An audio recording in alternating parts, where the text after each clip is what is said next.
Assalamualaikum warahmatullahi wabarakatuh.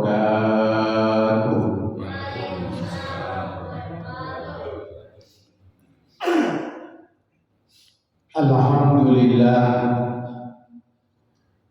alhamdulillahil munfarid bil ajab. Wassalatu wassalamu ala sayyidina Muhammadin abdul ibad wa ala alihi wa sahbihi ulil bahjati wa rasul.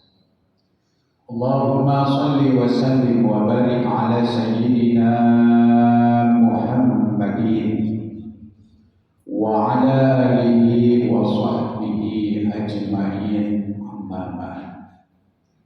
Allahumma arinal haqqa haqqan warzuqna ittiba'ah wa arinal batila batilan warzuqna ijtinabah.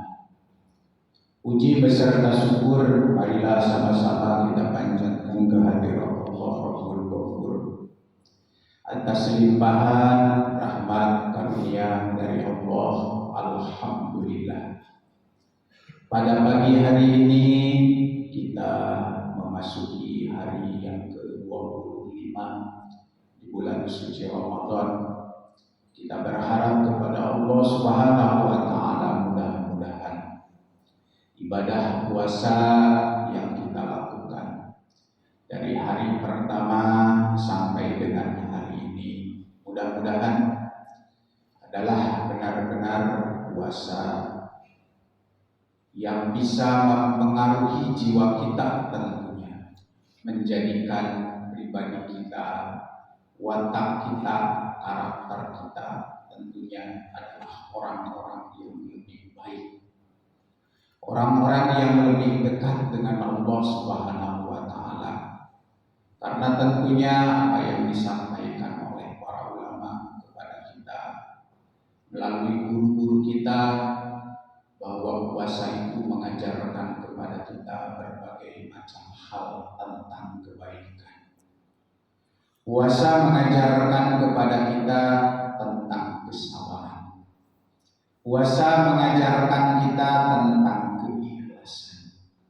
Bahkan puasa yang paling tinggi dari bekas puasa yang diajarkan oleh para ulama kepada kita seperti apa yang disampaikan oleh Syekh Imam Al-Maraghi di dalam tafsir Al-Maraghi-nya. Beliau menjelaskan bahwa hikmah paling dalam kita diperintahkannya oleh Allah Subhanahu wa taala untuk melakukan ibadah puasa itu adalah mengajarkan kepada kita dengan rasa takut kita kepada Allah Subhanahu wa taala. Karena tentunya adalah ibadah puasa itu adalah ibadah yang batiniah, ibadah yang tidak ada kaitannya dengan manusia, ibadahnya tersembunyi, tidak nampak, tidak kelihatan oleh mata kita. Mungkin ibu bapak di saat kita lagi sholat itu ada gerakannya, ada takbiratul ihramnya, ada rukuknya, ada i'tidalnya, ada sujudnya, ada duduk di antara dua sujudnya, ada tahiyat awal, tahiyat akhir sampai salam, gerakannya kelihatan. Ibadah haji, ibadah yang zahir kelihatan. Zakat, ibadah yang zahir. Tapi ibadah puasa adalah ibadah yang batiniah, ibadah yang tidak nampak, tidak kelihatan oleh mata kita. Mungkin kita tidak bisa membedakan di antara kita hari ini mana orang yang lagi puasa atau mana orang yang lagi tidak puasa. Tidak ada tandanya. Kalau ada tandanya enak mungkin. Orang yang lagi kagak puasa hidungnya merah, kan enak kelihatan. Ibadahnya tersembunyi. Makanya kata para ulama, Hal yang paling dalam yang diajarkan kepada kita dari puasa itu adalah melatih keikhlasan kita, melatihnya rasa takut kita oleh Allah Subhanahu wa taala. Sementara haul adalah unsur yang paling penting yang harus selalu ditanamkan di dalam jiwa kita. Orang yang hatinya selalu ditanamkan rasa takut, maka orang tersebut akan terhindar tentunya daripada perbuatan-perbuatan dosa dan perbuatan-perbuatan maksiat. Kita tanya, orang yang mau korupsi, para koruptor, dia korupsi. Kalau seandainya dia di dalam hatinya ada rasa takut oleh Allah, maka dia tidak akan pernah mau untuk melakukan hal itu. Seorang pencuri, dia mau mengambil harta milik orang lain karena di dalam hatinya tidak ada rasa takut oleh Allah Subhanahu wa taala. Seorang pelacur, dia mau menjual dirinya karena di dalam hatinya tidak ada rasa takut oleh Allah Subhanahu wa taala. Tapi kalau rasa takut itu ditanamkan di dalam hati kita sekecil apapun, maka insya Allah kita akan terhindar, bahkan kita akan selamat daripada perbuatan-perbuatan dosa. Wa amma man khafa maqama rabbih wa nahan nafsa 'anil hawa fa innal jannata hiyal ma'wa. Allah dalam Al-Qur'an. Sesungguhnya orang-orang yang takut akan keagungan Allah, orang-orang yang hatinya takut akan kebesaran Allah, maka dia akan tahan hawa nafsunya, tahan dirinya, tahan seluruh anggota tubuhnya daripada melakukan perbuatan-perbuatan dosa. Fa innal jannata hiyal ma'wa. Sesungguhnya surga itu adalah tempat yang paling layak bagi orang tersebut. Kalau kita berbicara tentang masalah khauf, kan dulu katanya ada di zaman Bani Israil, orang yang kesehariannya melakukan perbuatan-perbuatan dosa, tidak ada orang itu kebaikan sedikit pun di dalam dirinya. Tapi di saat sakaratul maut, ya, dia baru ingat bahwa apa yang dia perbuat itu akan diminta, dituntut, diminta pertanggungjawaban oleh Allah Subhanahu wa taala. Akhirnya dia baru ingat, ya Allah, saya judi, saya mencuri, saya berzina, saya melakukan perbuatan-perbuatan dosa, nanti akan ditanya oleh Allah Subhanahu wa taala. Saya takut kata orang tersebut. Akhirnya dia panggil istrinya, dia kumpulkan anak-anaknya, wahai istriku, wahai anak, sini kumpul kalian semua. Ini orang lagi sakaratul maut.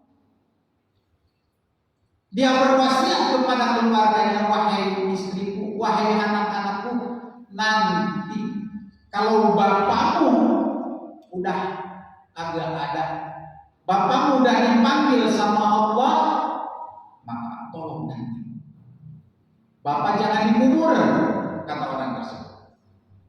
Bapak jangan dikubur, kata anaknya. Terus diapain Pak? Kata bapaknya, nanti bakar jenazah bapakmu ini dan terbangkan abu jenazah bapakmu ini, bahkan kalau bisa di tengah lautan, biar Allah tidak menemukan bapakmu ini, biar bapakmu ini tidak ditanya oleh Allah Subhanahu wa taala. Di dalam hati orang tersebut ada rasa takut, padahal takutnya itu bukan lahir dari keimanan, tapi lahir dari kebodohan, lahir bahkan dari logika dia. Tapi apa yang terjadi? Katanya dimimpikan oleh orang-orang soleh yang ada pada waktu itu. Orang tersebut diampunkan dosanya oleh Allah Subhanahu wa taala. Dengan sebab apa? Dengan sebab memiliki rasa takut oleh Allah. Jadi puasa itu mengajarkan hal yang seperti itu kepada kita. Masya Allah. Makanya kita patut beruntung, kita patut bersyukur kepada Allah Subhanahu wa taala. Saat ini kita masih diberikan oleh Allah Subhanahu wa taala kesempatan, bahkan kesehatan, bukan hanya sempat, bahkan kita masih sehat, masih bisa puasa. Sekalipun kita sadar, kita jujur, ya Allah, puasa kita baru makan, baru makan doang yang kita mampu untuk nahan. Baru minum doang kita yang mampu untuk nahan. Baru bergaul dengan pasangan kita di siang hari di bulan Ramadan, itu pun kadang-kadang puasa yang kita lakukan mata. Kita belum bisa puasa. Saya telinga masih senang kita dengerin hal-hal yang tidak baik. Anggota tubuh kita belum bisa semuanya untuk berpuasa. Apalagi kata yang Ma'uzali kan, hati kita pun kalau bisa harus puasa. Jauh baru anggota tubuh. Tapi setidaknya ada satu hal dari harapan puasa yang kita lakukan. Karena istimewa banget puasa itu. Jangankan kita manusia, binatang katanya baik. Coba kalau kita mau mengamati, kata para ahli kan begini. Seekor kupu-kupu, sebelum dia menjadi seekor kupu-kupu, apa? Adalah seekor ular. Lantas ulat tersebut masuk ke dalam kepompong. Coba penelitian katanya ulat itu yang masuk ke dalam kepompong berhari-hari, berminggu-minggu, berbulan-bulan kadang dalam keadaan tidak makan, dalam keadaan tidak minum, ditakdirkan oleh Allah Subhanahu wa taala ulat itu dalam keadaan berpuasa. Akhirnya apa? Setelah tiba waktunya kepompong itu pecah, keluarlah seekor kupu-kupu yang indah luar biasa, dan kupu-kupu itu hanya mencari sesuatu yang indah. Ada kupu-kupu nyari kotoran? Tidak ada. Kupu-kupu itu nyari apa? Nyari bunga. Itulah puasa. Kita oleh Allah Subhanahu wa taala diperintahkan melakukan ibadah puasa sebulan penuh. Kita didiamkan di dalam satu kepompong yang disebut dengan kepompong Ramadan. Kita itu sekarang diajarkan oleh Allah Subhanahu wa taala sebulan penuh tentang hal-hal yang baik di bulan Ramadan itu. Bahkan kita dituntut oleh jiwa kita, bukan oleh orang lain, bukan oleh orang lain, oleh jiwa kita. Ada dorongan energi spiritual yang begitu amat sangat luar biasa di saat kita melakukan ibadah puasa. Seburuk-buruknya orang di saat lagi puasa, coba bayangin Pak, coba bayangin, masih sampai penuh, majelis-majelis ilmu sampai penuh, tempat-tempat tarawih sampai penuh, padahal dia sholat sehari-hari mau enggak, Jumat doang sholatnya, amal lebaran haji, amal lebaran Idul Fitri. Tapi di saat datang bulan Ramadan, coba sama Allah Subhanahu wa taala hati kita disentuh oleh Allah. Akhirnya badan kita ringan, jiwa kita ringan, kita langkahkan kaki kita. Kita duduk di majelis ilmu, kita berdiri melakukan qiyamul Ramadan, bahkan kita sampai i'tikaf di 10 akhir di bulan Ramadan tersebut. Itu kita dikasih energi sama Allah Subhanahu wa taala. Jadi pribadi yang religius, masya Allah, itu sangat luar biasa. Itulah keistimewaan Ramadan. Itulah keistimewaan puasa. Jangankan kita manusia, binatang yang tadi dicontohkan. Satu lagi kalau belum lengkap katanya, ular. Sebelum dia berganti wujud, ular makan sebanyak-banyaknya. Lantas dia naik, ada ular yang naik ke atas pohon. Ada ular yang masuk ke dalam lubang. Ditakdirkan oleh Allah Subhanahu wa taala, ular itu dalam keadaan tidak minum, dalam keadaan tidak makan, dalam keadaan berpuasa. Akhirnya apa? Tiba waktunya ular itu keluar, terkelupas kulitnya, jadilah wujud ular yang baru. Masya Allah.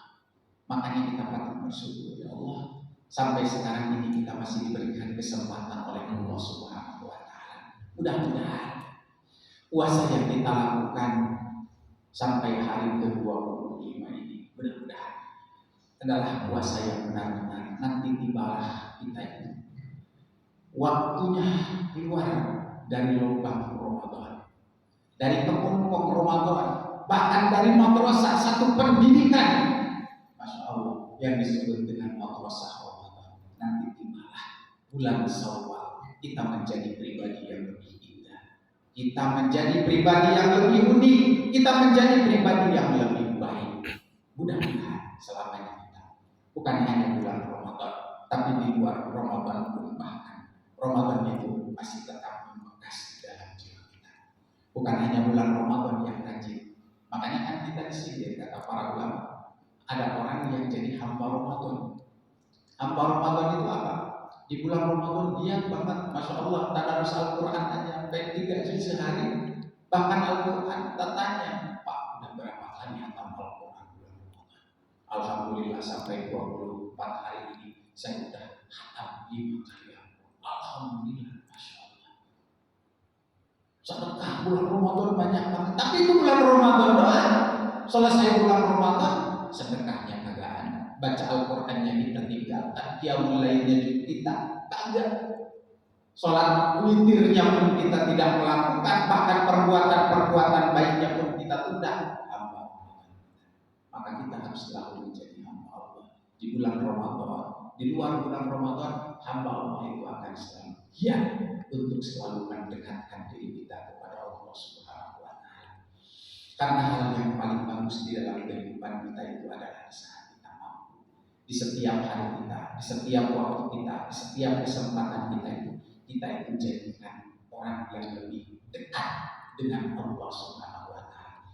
Sudah banyak tentunya kejadian yang menimpa di dalam kehidupan kita. Sudah banyak tentunya hal-hal yang baik, yang buruk yang menimpa di dalam kehidupan kita. Mungkin itulah hal adalah yang cukup bagi kita bahwa kita harus benar-benar yakin akan keagungan Allah, yakin akan kekuasaan Allah.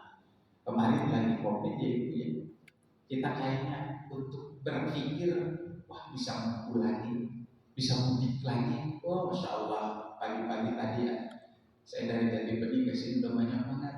Saat Ismail, hati itu kalau lihat orang mau mudik ya, mau mudik di motor kan, di motor anaknya di depan, itu kan yang anaknya di atas tangga, itu kan ya, terus dia bawa, terus di belakang istrinya ada bagasi, itu kan yang ada bagasi dari kayu, masya Allah ada gardus, ada tas. Coba bayangin, kemarin lagi COVID kita kadang-kadang ya Allah, apakah kita akan merasakan hal yang seperti itu? Tapi ternyata kekuasaan Allah itu sangat luar biasa. Kita masih diberikan kesempatan saat ini oleh Allah Subhanahu wa Ta'ala. Mudah-mudahan kita selepas bulan Ramadan ini dijadikan orang-orang yang lebih dekat dengan Allah Subhanahu wa Ta'ala. Kata Sayyidina Imam Ibnu Athaillah, dibanding khairu awqatika waqtu tashhadu fihi wujudun faqatika wa tudillu itu kan ya, bahwa sebaik-baik waktu di dalam kehidupan kita adalah di saat kita menyadari akan kekurangan diri kita dan kita menyadari akan kebesaran daripada Allah Subhanahu wa Ta'ala. Kita mah kagak bisa apa-apa, kita mah kagak punya apa-apa, kita mah kagak bisa apa-apa, kita tidak kuasa apa-apa. Masya Allah, kalau itu selalu kita ingat, kita mah tidak, dari lahir kita tidak bisa apa-apa, kita tidak punya apa-apa.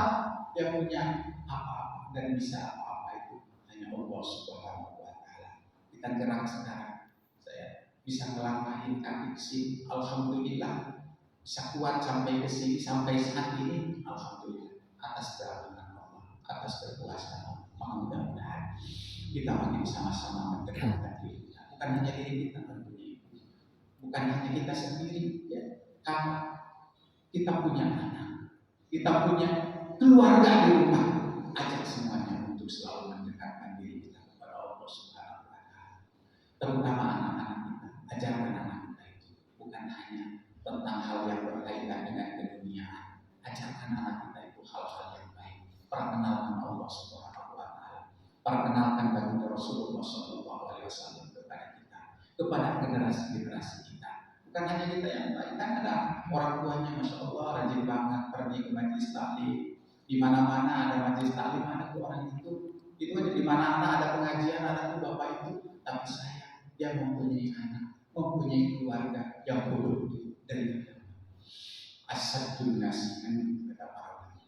Azaban yaumul qiyamah man jahillah, bahwa seburuk-buruk manusia itu siksaannya di yaumul qiyamah itu adalah orang yang mempunyai keluarga yang bodoh daripada agama.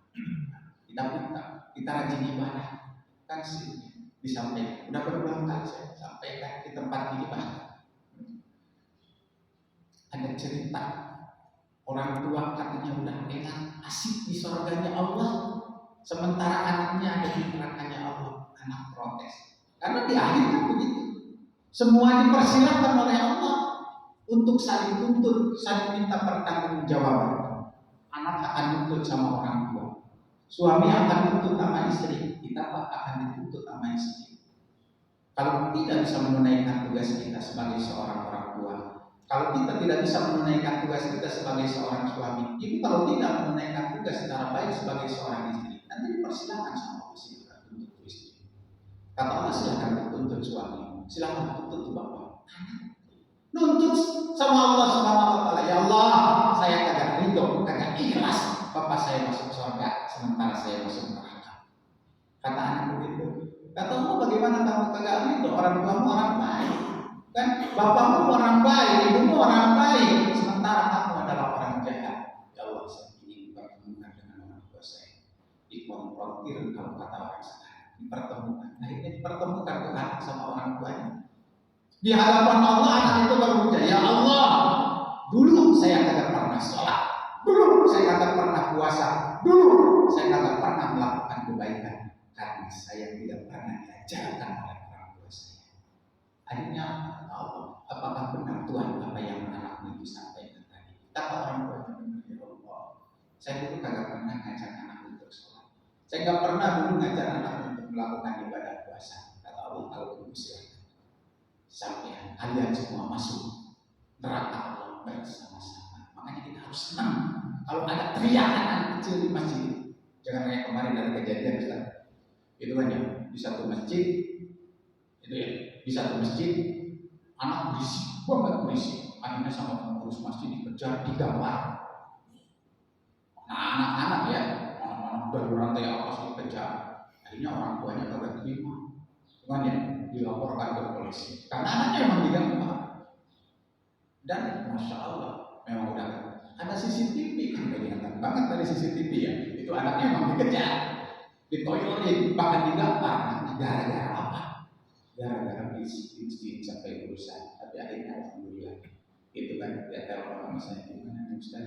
Itu kan ngurus masjid, itu kan minta ikhlas, itu kan Islam. Akhirnya kekeluargaan, kagak sampai di meja hijau, kagak sampai. Ya namanya anak-anak ya, namanya anak-anak yang masjid itu berisi bah biasa. Jangankan anak-anak, orang tua aja kan. Kalau lagi di masjid ketemu sama temannya, bapak ketemu sama teman mau sholat, dan pakai injak-injakan kaki dulu, pakai saling colek-colekan dulu kalau ketemu sama teman. Itu anak-anak, namanya anak-anak berisi di masjid. Kan ada ya satu ungkapan dari Syekh Yusuf Al-Qaradawi ya, Masya Allah, bayangin katanya begini, kalau sudah kagak ada teriakan anak di masjid, kalau sudah kagak ada teriakan anak di majelis-majelis ilmu, maka itu menunjukkan akan hancurnya sebuah generasi. Tinggal nunggu waktu aja. Kalau udah kagak ada anak mau ngaji, mau masuk ke masjid, mau pergi belajar untuk ilmu agama, tinggal nunggu waktu aja. Kan kita sedih sekarang lihat anak kita coba di pojokan rumahnya, kita pasangin wifi misalkan di rumah ya, Masya Allah anak-anak ada 10 orang.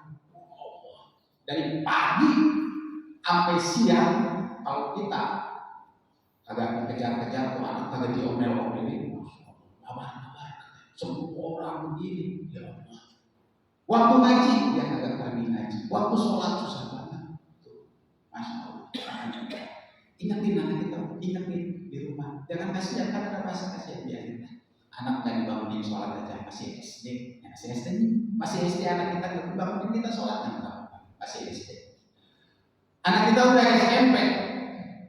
Kita tanya, udah disuruh belum anaknya sholat? SMP. Akhirnya apa? SMA udah susah. Akhirnya apa? Sampai kuliah bahkan anak itu kagak mau sholat. Mau sholat gara-gara apa? Gara-gara kagak dibangunin ya waktu kecil, makanya bangunin. Kayak kita dulu sama orang tua kita, ibu, sama bapak, sama emak kita dulu ya, dibangunin sholat subuh itu kan pernah mungkin semuanya disiram sampai cipratin air, bangun. Nah kita kenapa sama anak kita sekarang kagak begitu? Ya kasihan masih SD. Akhirnya anak sampai gede, sampai rumah tangga, anak itu kagak mau sholat. gara-gara kita, maka berat di hadapan Allah Subhanahu wa Ta'ala. Kalau kita mampu didik anak sendiri, boleh didik anak sendiri. Kalau nggak mampu didik anak sendiri, masih banyak di sini ada TPA, ada TPP di sini di Masjid Al Istiqomah ini. Biarin anak ramai di masjid, biarin anak berisik di masjid, daripada nanti kita berat di hadapan Allah Subhanahu wa Ta'ala. Dituntut nanti kita. Tapi kalau kita udah mengajarkan kepada anak kita tentang agama, tentang kebaikan, kita dituntut sama anak kita. Kita bilang sama Allah, ya Allah, saya sudah menengah tugas saya sebagai seorang tua. Dulu anak ini saya pondokkan ke Gontor, cuma buat 3 bulan pulang dari Gontor. Dulu anak itu pulang dari Gontor, saya pondokin lagi ke Terapiak, cuma buat 2 bulan. Gitu kan ya, akhirnya agak dekatan sedikit dah. Gitu kan ya, cuma harapan aja. Cuma buat 4 bulan tuh anak tersebut, saya udah mati-matian sampai manggil guru ke rumah, sampai bayarin gurunya mahal-mahal, tapi anak itu tetap jadi anak yang seperti itu ya Allah. Akhirnya kita bebas di hadapan Allah Subhanahu wa Ta'ala. Tapi kalau kita tidak seperti itu, kita jangan bangga anak kita pintar matematika, tidak baca Al-Quran, disuruh matematika pintar, fisikanya pintar banget, lu juara banget, bahasa Inggrisnya hebat banget, suruh baca Al-Quran, bisa nggak baca Al-Quran? Kalau nggak bisa, berat.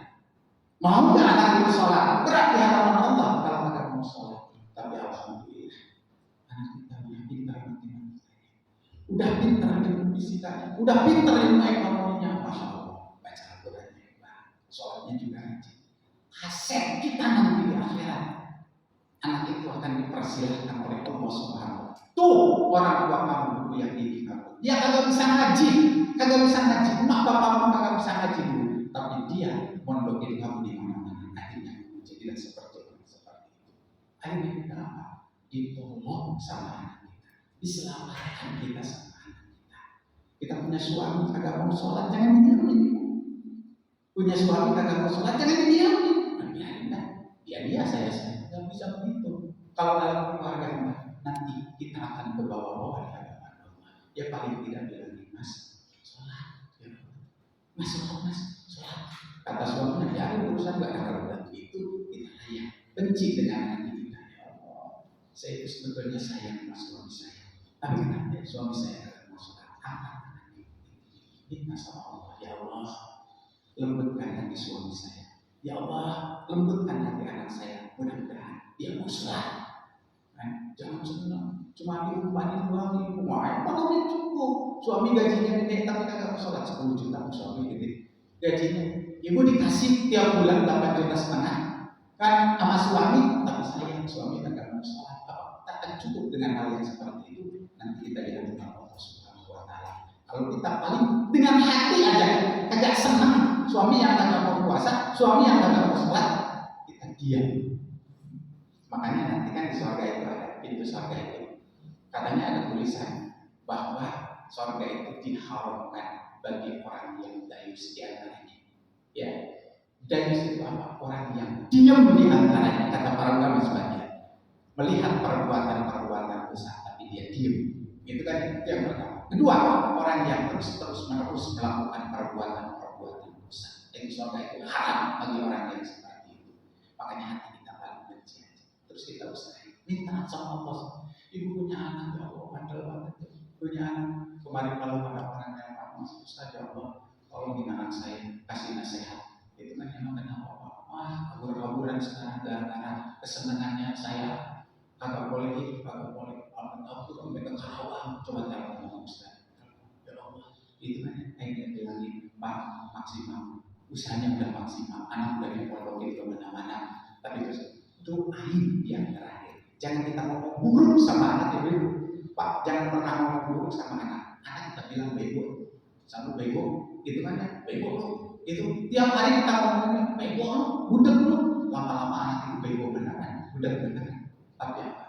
Kita harus selalu doain anak dengan kata-kata kita yang baik. Maka mudah-mudahan sekali lagi momen daripada bulan suci Ramadan kita jadikan diri kita, keluarga kita benar-benar orang yang lebih dekat dengan Allah Subhanahu wa Ta'ala.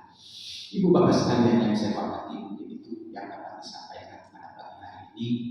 Insyaallah ini adalah taklim yang terakhir di bulan Ramadan ini. Insyaallah mudah-mudahan kita masih diberikan umur yang panjang oleh Allah, kita masih diberikan kesempatan oleh Allah. Nanti di bulan Syawal kita akan berkumpul lagi. Tentu selama saya bergaul datang ke tempat ini ada banyak dosa, ada banyak kesalahan, baik itu yang disengaja mungkin atau tidak dengan disengaja, baik itu secara usaha ataupun perilaku. Mungkin ada yang menyinggung hati Bapak jamaah sekalian. Mohon diikhlaskan, mohon dilupakan pintu maaf yang seluas-luasnya. Mudah-mudahan puasa kita diterima oleh Allah Subhanahu wa taala. Mudah-mudahan ibadah kita diterima semuanya oleh Allah Subhanahu wa taala. Mudah-mudahan kita dijadikan orang yang lebih dekat dengan Allah Subhanahu wa taala. Amin ya Allah ya rabbal alamin. Terakhir kita bacakan surah Al-Fatihah, kita mohon sama Allah Subhanahu wa taala buat kita semua yang hadir di tempat ini, mudah-mudahan buat kita dipanjangkan oleh Allah Subhanahu wa taala, rezeki kita diberkahkan oleh Allah Subhanahu wa taala, urusan kita dimudahkan oleh Allah Subhanahu wa taala, dan kita doakan guru-guru kita, orang tua kita, orang-orang yang berjasa di dalam kehidupan kita, mudah-mudahan kebaikan yang diterima oleh Allah Subhanahu wa taala. Lebih khusus kita doakan buat para yang berjasa kepada Masjid Al-Istiqomah ini semuanya pun lebih khusus buat guru kita Al-Makhluk dari kajian Bapak Firdaus. Mudah-mudahan segala kebaikan yang diterima oleh Allah Subhanahu wa taala. Alhamdulillah wa ala kulli niyatin shalihah. Al-Fatihah. A'udzubillahi minasyaitonir rajim. Bismillahirrahmanirrahim. Alhamdulillahirabbil alamin arrahmanir rahim maliki yaumiddin.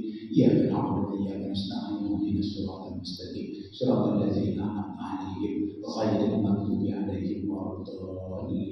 Itu saja yang dapat disampaikan. Mohon maaf atas segala kekurangan. Qadarullah wa iyyakum ajmain. Billahi taufiq wal hidayah wal inayah. Assalamualaikum warahmatullahi wabarakatuh.